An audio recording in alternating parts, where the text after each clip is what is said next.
It's important to know your history, what your people endured, how they rose or fell, and the challenges they face around the world today.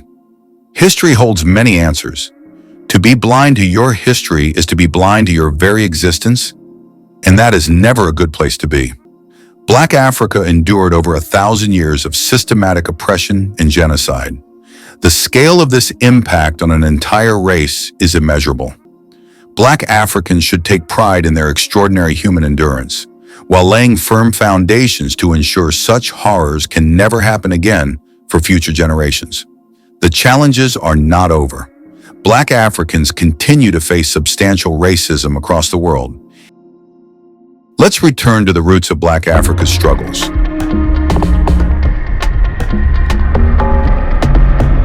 We start our journey through the 1,000 years of sorrow. Long before the sails of Europe pierced the horizon, Arab traders had already carved deep scars into the continent. The assault came from all sides: betrayal at home, invasion from abroad. Black Africans stood no chance, destroyed from within by corrupt elders, greed, ideology, and pure racism. In 650 AD, the Arab trans-Saharan slave trade began, unleashing a 1,000-year genocide that would last for more than a millennium.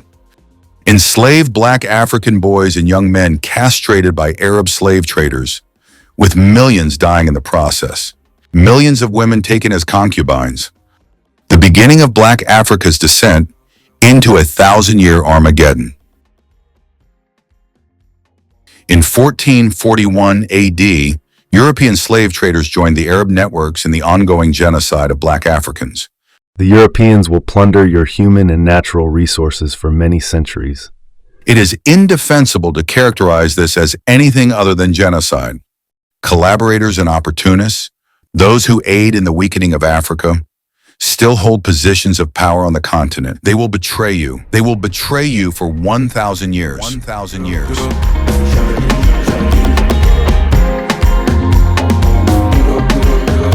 They will betray you for 1,000 years. For 1,000 years.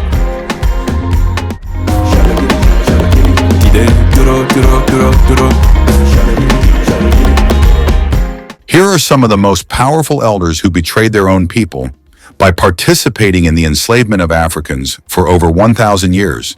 King Mansa Musa, the king of Mali Empire, 1235 to 1600s, became one of the richest empires in African history, in part due to its control of trade route across the Sahara. Enslaved people were traded alongside gold and salt. Slaves were often captured during wars and raids in surrounding areas.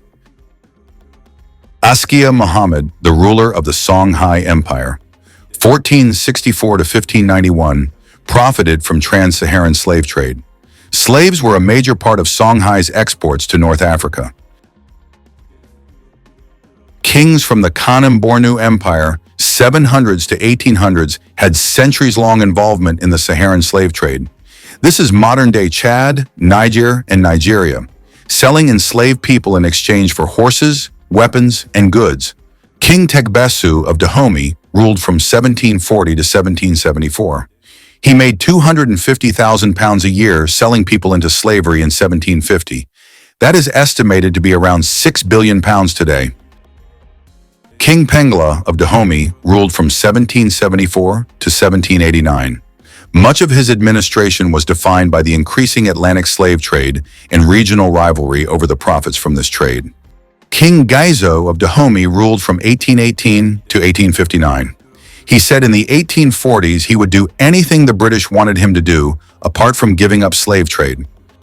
The Dahomey Campaign of Terror was decisively broken in 1851 and again in 1864, when Egba forces at Abeokuta in Yoruba territory inflicted crushing defeats on the Dahomey army. This is the moment that truly matters in the video. This is the heart of the video, the part that demands your attention. The heart of this video comes down to one question. What's the impact on Black Africa today? And the answer is clear. There are two big ones you need to know. Firstly, the impact on population. Historians estimate that as many as 22 million black Africans were killed or enslaved over the course of 1,000 years in what has been described as a prolonged genocide. Black Africans today is estimated to be about 1.3 to 1.35 billion people. Without the 1,000 years of slavery, estimated population of black Africans today is around 2.2 to 2.7 billion people, roughly the same as India and China combined. Black Africans today would have the largest population in the world if the genocide did not happen. Secondly, the impact on development. China and India also suffered colonization and exploitation, but because their populations remain large and relatively intact, they rebounded and now are economic giants. So yes, without slavery and its aftershocks, Black Africa almost certainly would have been one of the world's leading economic superpowers, alongside or even surpassing Europe, China, and the US. Our next video will explore a theory of how Black Africa would be a superpower today without the 1,000 years of slavery. Africa is at a crossroad today. Unite and become a superpower. Continue the divisions across the continent and suffer another land grab from the East and West. Africa must choose trading partners that support its industrial development and promote good governance. The time has come for Africa to re-emerge from 1,000-year darkness.